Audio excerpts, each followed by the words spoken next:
Muchas gracias por estar del otro lado. Les habla Ezequiel Trump. Tenemos un programa muy interesante para compartir con todos ustedes, donde quieran que se encuentren en el mundo. Mire, vamos a empezar hablando de lo que está pasando en Estados Unidos y después nos vamos a mover hacia otros temas, algunos bastante escandalosos y desagradables, otros algo divertidos y escandalosos al mismo tiempo.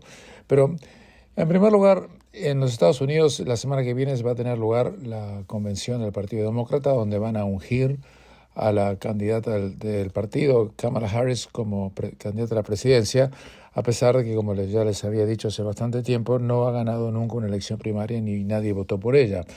Eso no ocurrió en Estados Unidos desde hace un par de generaciones. La última convención de esa naturaleza fue en 1968 y fue en Chicago justamente, donde se va a hacer justamente esta. Pero el tema es que Harris sigue sin dar ningún tipo de conferencia de prensa y Trump habla mucho con la prensa y Trump dice cosas que no debería decir y Harris no dice cosas que en realidad debería estar diciendo porque se niega a hablar, porque los asesores o ella misma piensan que si la largan a hablar sin libreto se va a acabar un agujero, una fosa ella misma. Y todo lo que sabemos de Kamala Harris es que discursos que todo el mundo sabe que son escritos por otros, son bastante previsibles, y ella está subiendo las encuestas. El papel de los medios de prensa en Estados Unidos es tremendamente antiético, porque no cuestionan absolutamente nada de lo que ella no dice, porque no pueden cuestionar nada de lo que ella dice, porque no dice nada. Ya son casi un mes desde que ella fue ungida y electa como candidata del partido y sigue sin someterse a una sola conferencia de prensa, sigue sin hablar, ni siquiera con periodistas amigos. Ella se ha sentado a conversar. Es una estrategia claramente deliberada. ¿Le va a alcanzar? No lo sé. Es muy difícil poder ser electo presidente sin que nadie sepa qué es lo que uno piensa, pero ha habido casos en la historia donde ello también ha ocurrido. Ahora ha formado un equipo económico, técnico alrededor de ella. Ella no es lo mismo que Biden. Biden es un hombre centro-izquierda, ella es más de izquierda que de centro. Y nadie sabe, porque nunca lo ha dicho, cómo van a hacer para paliar el tema del costo de vida, que obviamente es el tema de la inflación, cómo van a arreglar el tema de la frontera, que está abierta. Están entrando millones de personas a Estados Unidos en los últimos años. El último mes entraron 57.000 personas. Último mes, en el mes de diciembre pasado entraron casi 300.000 ilegales. Y lo que hacen los que entran de ilegales a Estados Unidos es algo que, por ejemplo, en Australia no podrían hacerlo porque si lo irían, bueno, no tendrían demasiadas chances de ser exitosas. El sistema migratorio está completamente atosigado de aplicaciones, aún las legítimas, y entra una persona por la frontera y después alega ser refugiado. Vienen de Colombia o de Venezuela, pero póngale que venga de Colombia. Colombia no es un país democrático.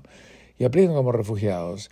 Al aplicar como refugiados le dan derecho a trabajar, le dan Social Security, todo lo que usted puede imaginarse. Y después hacen la aplicación, pero como los sistemas están completamente atosigados, van a tardar años, años, no hablando de un año, sino de 5, 6, 7, 8 años, en llegar a una corte. Y mientras tanto viven acá legalmente. Y vienen con todas las familias. Y están todas las fronteras, uno puede cruzar por el Río Grande, allí en el sur, por Texas o Arizona, sin ningún tipo de inconvenientes. Pagándole, por supuesto, a los coyotes, que tienen implicaciones y están afiliados a los narcos, a los mafiosos, extorsionan, crimen organizado, un horror. Trump aprovecha eso, tiene derecho a hacerlo, diciendo que los Estados Unidos han abdicado el derecho de tener fronteras, y que es correcto. Y por otro lado, Kamala Harris no puede decir nada al contrario porque estaba a cargo de eso y fracasó completamente. Ahora, esto no es una casualidad. Ellos saben que está entrando gente. Por alguna razón no los están deteniendo. No los están deteniendo porque muchos piensan que esa gente puede votar en el futuro por el Partido Demócrata. Es un problema muy serio. Ustedes piensen que en Australia, en un determinado momento, cuando el Partido Laborista gana las elecciones del 2007, Kevin Rudd deja que entre gente a través de los botes, que Howard no dejaba, y la crisis inmigratoria en Australia era que habían entrado 50.000 personas. Imagínense, acá está diciendo que entraron 250.000 en un solo mes. Y desde que Biden es presidente han entrado unas 3 millones de personas. Es más de la mitad de la población de Sydney, para que pongan en perspectiva el desastre que les estoy informando. Entonces el país hay 3 temas que van a dar vuelta en esta elección. Una es la inflación, otra es el tema de la frontera y después está el tema de la política exterior, donde el presidente tiene facultades mucho más amplias que en política doméstica. En tal sentido, ustedes estarán viendo lo que está pasando en Irán, en Israel, en el Líbano, y a pesar de las amenazas de que Irán va a atacar a Israel, no lo han hecho. Y no lo han hecho por una razón muy sencilla, aparentemente, y es que los Estados Unidos han mandado, no toda su escudería, pero un montón de poder bélico con submarinos capacitados de lanzar misiles de cualquier lado, con portaaviones gigantescos, y les dicen a los iraníes, si ustedes atacan, esto no va a ser tráfico de una sola mano, se las vamos a dar donde más les duele, y además los iraníes ya están avisados que los servicios de inteligencia israelíes han penetrado hasta las guaridas más secretas que tienen los iraníes dentro de la capital, que es Teherán. De manera tal que los ayatolás quieren cualquier cosa en la vida, pero menos que los maten. Dice, había un político australiano ya retirado hace mucho tiempo, se llamaba Graham Richardson, que decía que nunca uno tiene que apostar contra el interés propio, contra el autointerés, contra el self-interest. Y nadie va a apostar en este caso con que los líderes iraníes piensan que si lanzan misiles o a través de las fuerzas iraníes o a través incluso de sus proxies o como Hezbollah o como Hamas, se la van a llevar de arriba, no nos van a atacar a ellos y pueden en este caso perder ellos y toda su familia las vidas. Entonces se deben estar cuidando por eso. Pero no se sabe cómo va a terminar esto. Ellos tienen mucha presión interna para demostrar que a pesar de los ataques que han recibido dentro de su propio territorio, donde asesinaron a sus líderes aliados, dentro incluso del búnker donde estaban en la ciudad de Teherán, un lugar de máxima seguridad, ellos se sienten que tienen la obligación de hacer algo, pero si hacen algo es un problema. Mientras tanto, para ellos, y mientras tanto Israel está paralizada, porque están en pie de guerra. Para que tengan una idea, Israel no tiene un ejército profesional. Los que luchan, van al frente de combate, es gente como usted o como yo. Son los muchachos que el día hace unos meses nomás estaban trabajando, haciendo programas de software y hoy están peleando en el ejército. Entonces la economía está paralizada, porque tiene la amenaza del norte y la amenaza del sur. Es un problema muy serio. Por otro lado, el gobierno de los Estados Unidos actual ha aprobado un paquete de ayuda muy importante para Israel, y ahí es donde está dividida la comunidad judía norteamericana, que es muy importante, la segunda más importante del mundo después de Israel, porque los demócratas piensan que tienen que votar por Kamala Harris igual, a pesar de que Kamala Harris tiene una política más hostil hacia Israel. Pero por otro lado, le recuerdan a uno que Biden se tomó un avión y fue a Jerusalén y a Tel Aviv unos días después del magnicidio del 7 de octubre pasado. Viajó 10 horas de día, 10 horas de vuelta para estar 7 horas ahí, mostrar su solidaridad, y mandó además billones y billones y billones de dólares de armas para que Israel pueda defenderse. Ahora lo está haciendo también. Por otro lado, los republicanos dicen que el Partido Demócrata está infiltrado por fuerzas pro-palestinas y que Kamala no es Biden, y si Kamala llega al poder las cosas van a cambiar.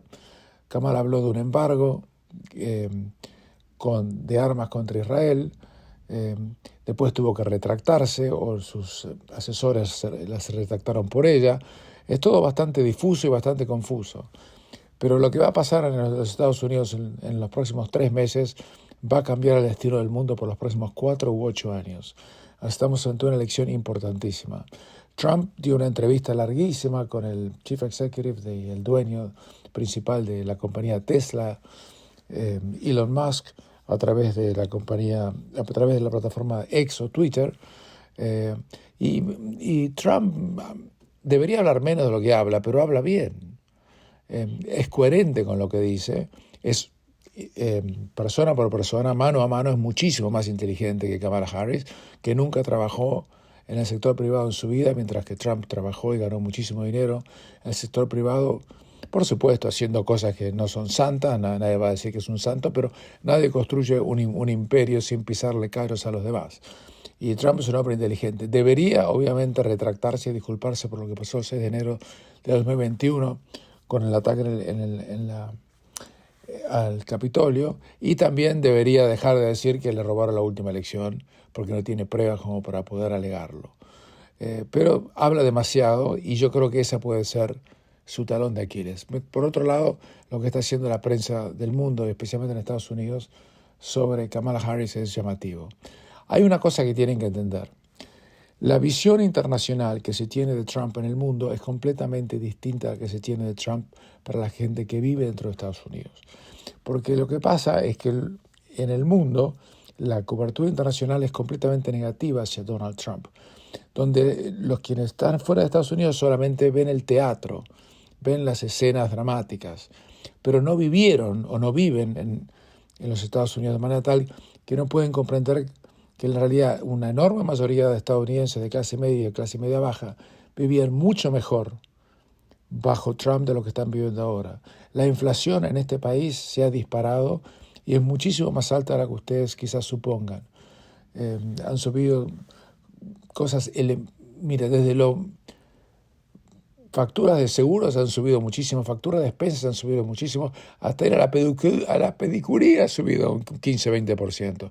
Todo ha subido, desde el corte de pelo hasta pagar el seguro del auto. Y eso la gente lo está sufriendo porque los salarios a niveles medios y niveles bajos en Estados Unidos son inferior comparativamente con los que tienen en Nueva Zelanda o en Australia. Podría hablar 1000 horas de esto, les estoy dando de repente información que me parece que tienen que saber para poder mirar lo que está ocurriendo aquí, más allá de la pésima información que reciben de los medios extranjeros, si están en Australia de la ABC o del Sydney Morning Herald y demás, y si están en Nueva Zelanda del New Zealand Herald y otros radios que tienen una cobertura absolutamente distorsionada acerca de lo que ocurre allí. También en la Argentina la cobertura es completamente distorsionada, porque no miran la parte interna, que es lo que decide una elección, que es la economía. No la viven. Miran a Trump, miran a miran al otro, pero no lo sienten en carne propia. Y la realidad es que desde el punto de vista de política exterior también deberían mirarlo, que con Trump realmente la política exterior estadounidense no generó ninguna guerra ni ninguna invasión a ningún lado. Todo lo contrario de lo que ha pasado en los últimos años. Pero nosotros somos completamente neutrales en este entuerto, les contamos lo que está pasando para que ustedes saquen sus conclusiones. Hacemos una pequeña pausa y continuamos. En el país donde yo nací, que se llama Argentina, pasó algo que a mí me pareció de muy mal gusto. No estoy hablando de la Fabiola, la ex concubina del presidente o expresidente Fernández. Estoy hablando de unas declaraciones que hizo el vocero de la Casa Rosada en el día de ayer. Escúchenlo porque... Escúchenlo. Saludar a Lionel Messi, a Ángel Di María, a Emanuel Ginóbili, a Sergio Maravilla Martínez y a Guillermo Vilas, también a grandes músicos argentinos como Gustavo Cerati o Charly García, grandes zurdos que en estos casos sí aportaron a la grandeza de la Argentina. ¿Quién? Era zurdo. Bueno, hasta aquí lo mío, señores. Le dijeron, ¿y Maradona? Sí, Maradona era zurdo. No, pará. Vamos a empezar y decir las cosas como son. A mí Maradona, fuera de la cancha, no me gustaba nada. Me parecía una persona asquerosa. Pero Maradona es un prócer argentino. Y por más que este 4 de copas, que es Manuel Adorni, el vocero presidencial de la Casa Rosada, objeto yo a las políticas que Maradona apoyó en su momento, Maradona es un prócer argentino y no puede ser ninguneado de ninguna manera por este tipo que no es nadie y que nadie se va a acordar ni quién es dentro de 2 años. Y soy realmente caritativo. Además es una provocación innecesaria. Es una provocación que no tiene sentido, además no tiene justificación. Pues era el Día de los Zurdos, que es un día ridículo. Yo no sabía ni que existía el Día de los Zurdos. Pero decir que Maradona sí era zurdo también, no. Maradona es uno de los íconos de la historia deportiva y más argentina, y de manera tal que es una falta de respeto total y absoluta. Por otro lado, me imagino que ustedes consideran conmigo, ¿no? Yo creo que Messi fue mejor que Maradona, o es mejor que Maradona, pero Maradona es Maradona. Le contestaron las hijas, le contestaron los compañeros de Maradona. Mire, un sainete total dentro de la sociedad argentina, porque todo el mundo hacía en fila para pegarle a Dorni, porque realmente merecía que le peguen como le pegaron. A mí me parece ¿cómo decía? Es de mal gusto hacer una cosa así. ¿Para qué? O sea, si estás de desacuerdo con lo que Maradona fue, bueno, está bien, pero es el Día del Zurdo y no hay nadie realmente que sea más conocido en el mundo después de Messi que Maradona. El preparador físico de Maradona, que era Fernando Signorini, muy conocido, le respondió. Y le respondió de esta manera. Vocero presidencial, este breve compiladito de sus definiciones, su pertenencia y su manera de juego le ayuden a refrescar la memoria, Manuel Adorni, que Maradona efectivamente era zurdo. Está el profe Signorini para charlar un rato con nosotros, preparador físico, pero muy cercano a Diego Armando Maradona durante toda su trayectoria y carrera. Probablemente una de las personas que mejor lo sabe leer entre líneas a Diego. Fernando, ¿cómo te va? Pablo Caruso y todo el equipo de QR, saludamos. ¿Cómo estás? Buenas noches. Muy bien, ¿cómo están ustedes? Bien, gracias. Teníamos ganas de escucharte ya al aire y en vivo. ¿Qué te pasó cuando escuchaste, lo viste, te hicieron escuchar estas palabras del vocero presidencial respecto de Diego? Inmediatamente recordé unos versos de Silvio Rodríguez, de la canción Tonada del Albedrío. En uno de esos versos, Silvio dice: debe dar tristeza y frío ser un hombre artificial, cabeza sin albedrío, corazón condicional. Porque además, sinceramente, a mí desde chiquito, debe ser algo que traigo con los genes, a mí siento por esta clase de personajes un sentimiento que va desde la compasión a la repugnancia o al asco. Compasión porque, pobres tipos, ¿sabe lo que debe ser prestarse a ser el muñeco de torta del poder, a ser tan sumiso, a ser tan alcahuete, pensando que los poderosos lo valoran o lo estiman, y en realidad lo desprecian por alcahuete, pero los necesitan, pero se deben reír mucho después de que le hacen decir las cosas que ellos, obviamente, por razones de conveniencia o de estrategia, no pueden decir. Y repugnancia precisamente por eso, siempre los sumisos, siempre los alcahuetes, repito, de los poderosos me han despertado. Y lo que ha dicho va en ese orden, además profundamente inculto. ¿Por qué? Porque además lo es. Porque quien no respeta a personajes tan legendarios y que han hecho tanto, sobre todo por aquellos que menos tienen, porque si Diego algo hizo en su vida de bueno para mí, fue precisamente despertarle una sonrisa a aquellos que precisamente por las injusticias y la perversidad del poder no tienen motivos para sonreír.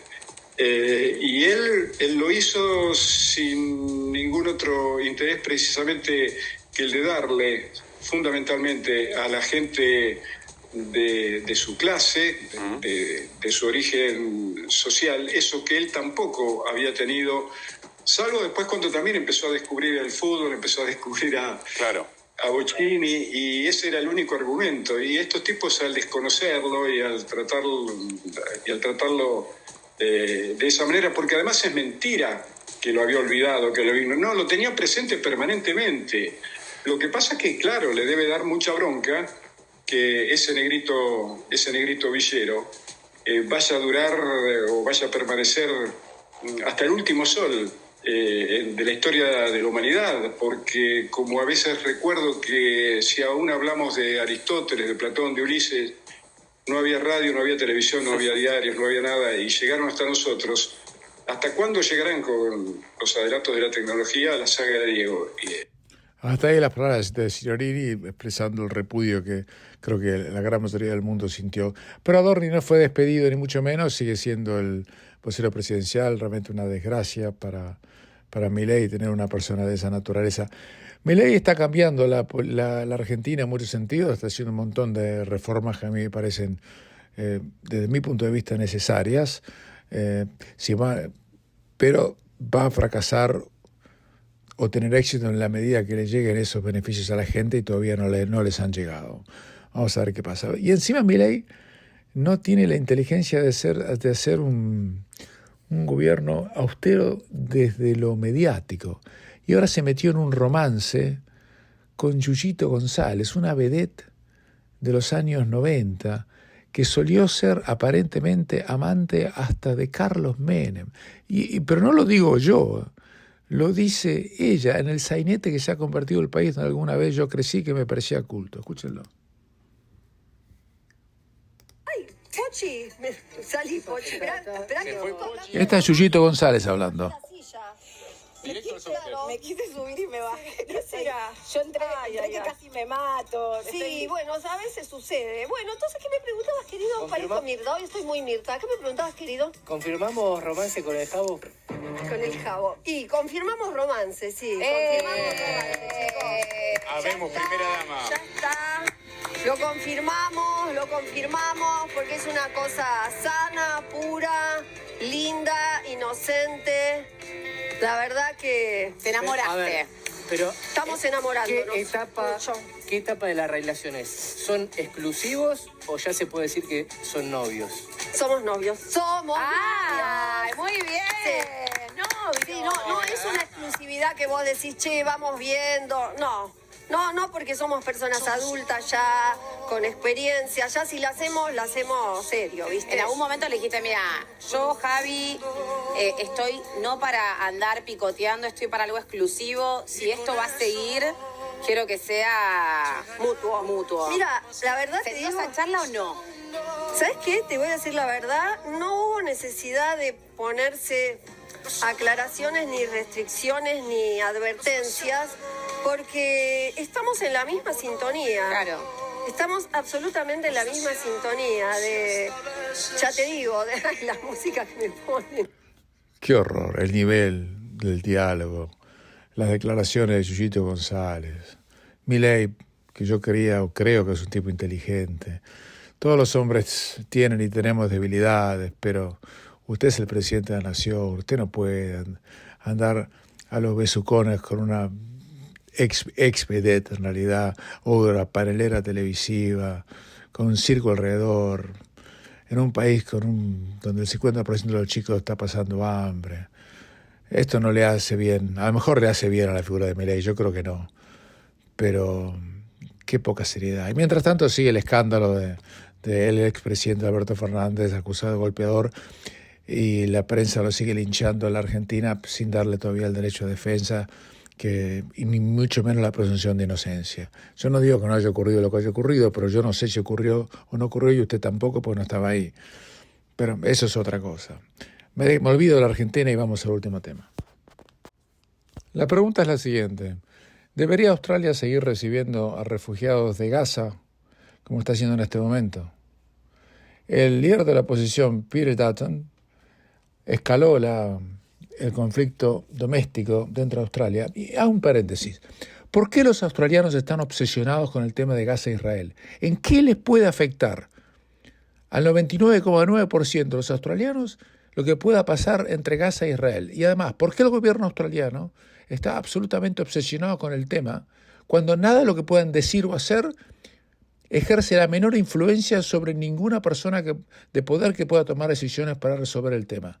O sea que no tienen poder cero. Es como si yo hablara al viento sin que me escuchara nadie. Es lo mismo.